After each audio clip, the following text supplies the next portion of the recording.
Hey everyone, and welcome back to the channel. So in today's video, it's time to take my TRD off-road Tacoma to the next level and turning it into a TRD Pro. So laid out, I have the TRD Pro style grille, which I'll have a link down in the description where you can get this for your own vehicle.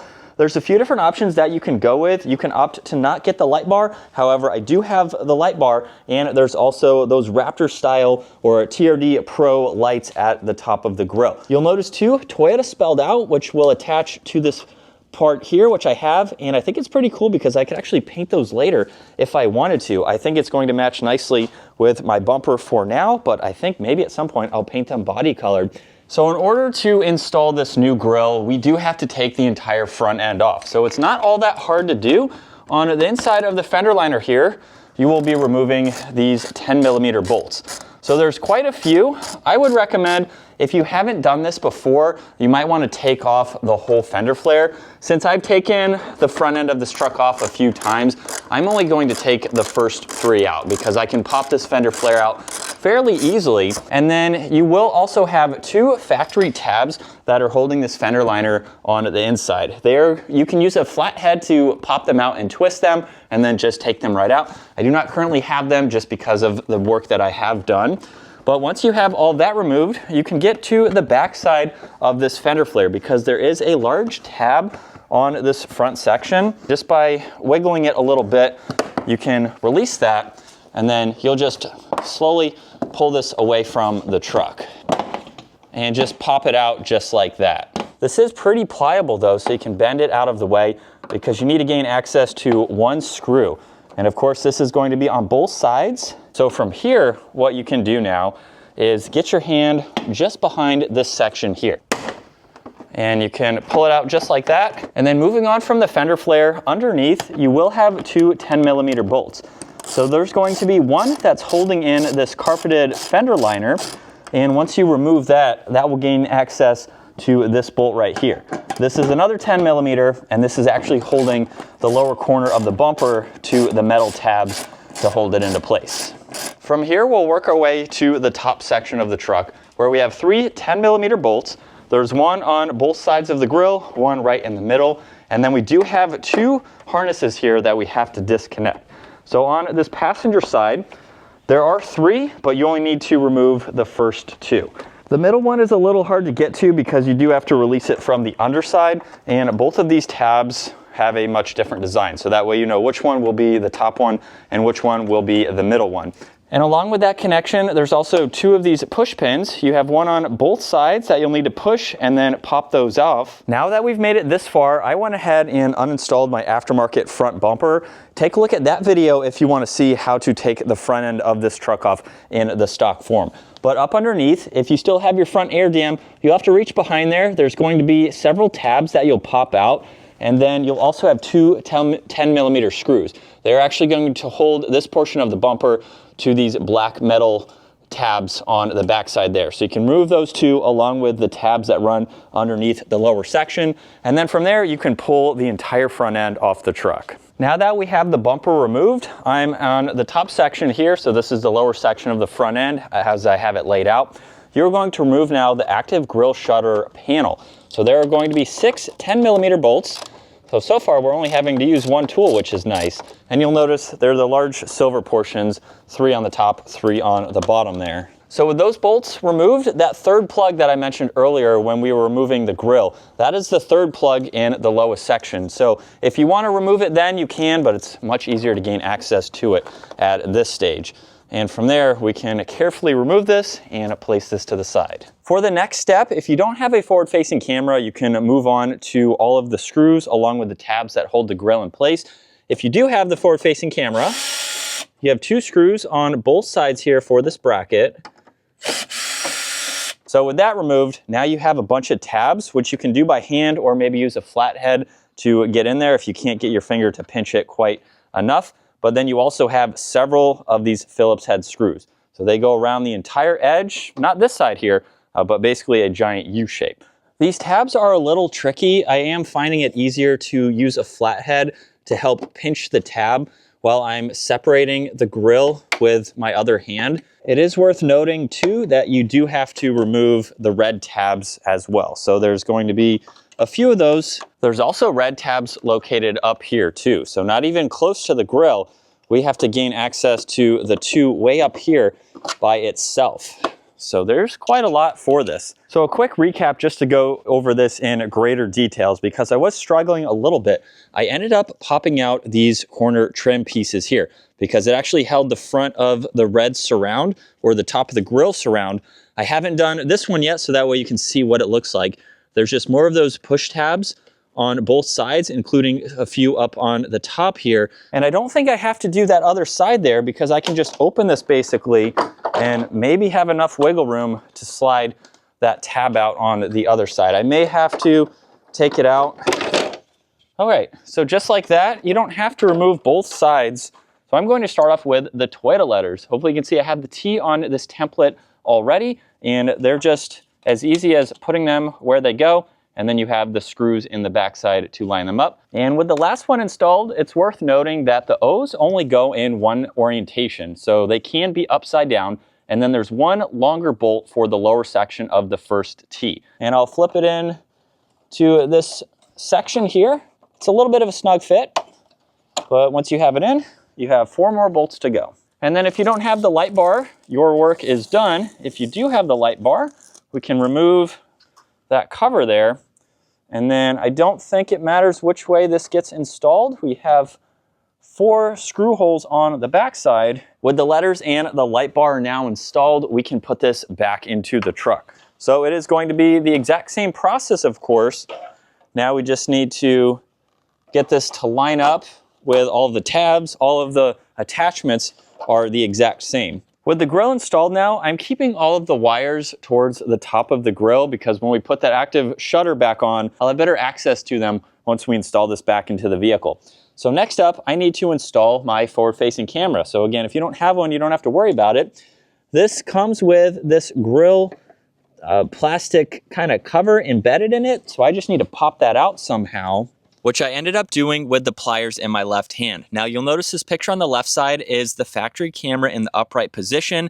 If you loosen those 2 small silver screws, you can flip the bracket 180 and it will line up with the factory holes in this grill. If you don't have that specialty tool, I ended up making a custom bracket, so I left the bracket in that same orientation, and this was my solution to fix it to the grill. So you can either use a specialty tool, which you'd have to buy, or you can customize a bracket yourself and make it work. Before I put the bumper back on the truck, let's just recap with the forward-facing camera. So I have that installed. There's the light bar and then all of the wiring coming up the top. So with the grill shutter installed in the back, there's actually plenty of room for these to come up and over. And then you might be able to see the camera with the bracket there. So it's a nice plug-and-play system. With everything back together now, this is definitely looking a lot better than the factory grill. Now with these 3 amber lights, they're basically going to be our running lights, and then if you opt for the light bar, that is going to be something that I want to be able to shut off. So with the amber lights, you do need to get this adapter here for your fuse box. We will be using the one on the driver's side. For the light bar, if you don't have those factory auxiliary switches, take a look at the videos with my 2017 Tacoma, where I did a lot of front lighting and I created all of the auxiliary switches myself. If you buy a Tacoma and you have the auxiliary switches, Toyota gives you these piggyback harnesses where you can basically plug and play and use those factory switches, which is really neat. So we're going to start off with those 3 amber lights over on the driver's side here, where you have your fuse box cover. So if we remove this, ironically, Toyota doesn't give you a fuse puller underneath any of these lids. So since I don't have that small plastic tool, I'm just using some needle nose pliers. So on this driver's side fuse box, you'll notice second from the right, there's these highlighter yellow fuses with the 20 on them. There's 4 of them. You're going to go to the first 10 behind that and pull that right out. And then from there, you will install it to this adapter. So you can just place it in there. Usually these adapters will have different fuses in them. I'm just using one that is matching. So we have 2 10s there. So we do have 3 adapters. It doesn't matter which one goes to which light. However, I do want to make sure that I have all of these out of the way, so they're not going to get into the fan, the radiator, anything of the components up front. So for this plug on the passenger side, I can run this behind where the grill attaches to the vehicle, and that way we just have another safety basically on these cables, so that way they're very well tucked away. There's only one way to install these two. With the extra play in some of these, I think I'll just zip tie them and then just tuck them up underneath the grill there. But what I also want to do with the rest of this, since we have quite a lot, I'm going to continue that pattern. So I'll run it behind the grill here, and then I'm going to go underneath the headlight attachment points. And then I'm just going to use that channel there. And then from here, we'll run it behind the headlight through, there's an opening here behind this plastic trim piece, and then run it to the opening right here. And then I'm just going to put the rest of it, kind of wrap it up and get it in the back side. And before I attach the power and the ground wire, I do want to make this connection here. So we have red with red.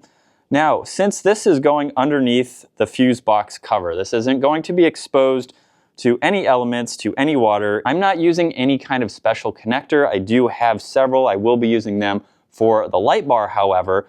But this one, I am just going to put some tape on it just to hold it in place. So I can attach the power now for that one. And then our ground wire is actually going to go on this bolt underneath this trim accent. So it is a 10 millimeter. So there is a washer behind this bolt. And if I sandwich this between the washer as I snug it up, that is going to give us a good connection for our ground. And with that taped up, it's going to be a little bit tricky to put the cover on simply because we have this cable coming out now. I want to try to get it in the corners and see if that works. I have seen some people who drill some holes in it, but I've got 2 of the 3. Now, if you have the factory auxiliary switches, Toyota provides you with a couple of these cables. If you're just running a light up front, just like I am with the light bar, you will only need one of these to use. It's going to be the one that has 4 of the cables or wires running through it. As you can tell, I've already taken the caps off of 2 of these. The thickest white one is your ground, and then you have these 3 for your auxiliary switches. So auxiliary 1, 2, and 3. In the owner's manual for the Tacoma, it tells you what voltage you can run for each. It also tells you which auxiliary switch is what color. So in this case, I am using auxiliary switch number 1, which is the black cable here. Now, since this is going to be underneath the hood, I do have this heat shrinkable tubing that I will put on the ground and on the power. And make sure that those are on before I start hooking them up. So with our factory connection here, our ground is going to be the thicker white one, which is also going to be the black wire for our lights. And once I have it around, I can slip on this heat cover. I can heat it up from there and adhere it. Now from here, I would be careful about doing that. I might wrap it with tape instead, because if I want to take this off, you have to cut the wires in order to separate them. So by cutting this side here means I'd have to back off of this corrugated pipe more to expose more of the wire for this connection here. So I might just tape them up really nicely and have a nice barrier or connection there. And with that taped up, this will just make it much easier when I go to hook up auxiliary 2 and 3. This is where I think Toyota made a huge mistake, because we have 2 plugs up front. We're only using one of the plugs since we're only using lights up front, and they're located down here. So I'm just touching it where you can barely see the finger or my fingertip there, and these are such a pain to remove. Now I've already done this once, so I would hope it's a little bit easier the second time around, but just to show you a better visual, this is the part that you have to pinch with the end of your thumb, and there's also a small lip on the back side, so you can grab that with your finger, push on that, and pull it right out. Now, I already did this connection just to see how it worked, and in order to release this, I had to use a set of needle nose pliers and grab the front of it. So with it down in its locked position, I had to get the front of the needle nose pliers onto that front portion and just give it a good pull and up. So I think Toyota really messed up with this one with how far down these are. The second plug is touching the bottom there, so you only have one hand in order to reach down in that very, very narrow space. But with that said, we have this ready to go with that cap uninstalled, and we're just going to plug and play. So once we hear it click, that is ready to go. That already looks so much nicer. So here is the real test now. What I'm going to do first is the auxiliary lights. So when I turn the vehicle on, they should come on. And it doesn't matter how the headlights are, those are going to be the running lights on at all times. And then if I push on my auxiliary switch, now we have the light bar, so I can use that as needed. And I'll put in a clip here of it at night so you can see just how bright it is. And then the lights will stay on for just a little bit of time when you shut the vehicle off, but they will turn off on their own. But there's the installation of this TRD Pro style grille for your Tacoma. I think it looks a heck of a lot better than just having the Toyota badge right in the middle, and it still utilizes the forward-facing camera, has a really good factory design to it. Now, just to update briefly, I have had some comments on my fender flares. I put the stock ones back on the truck in order to install the new intercooler and this grille. Having to take the whole front end off, it was just too much to have those on. So yes, I do have the wider flares that I installed a while back. They are going back on the truck soon, along with another modification to make this look even more like the TRD Pro. But this is definitely one great distinction to have for the truck. I hope you all enjoyed today's video. Take a look at the link down in the description below where you can get this for your truck, along with subscribing to our channel to stay tuned for the rest of the build and our daily uploads. I'll see you all in the next video.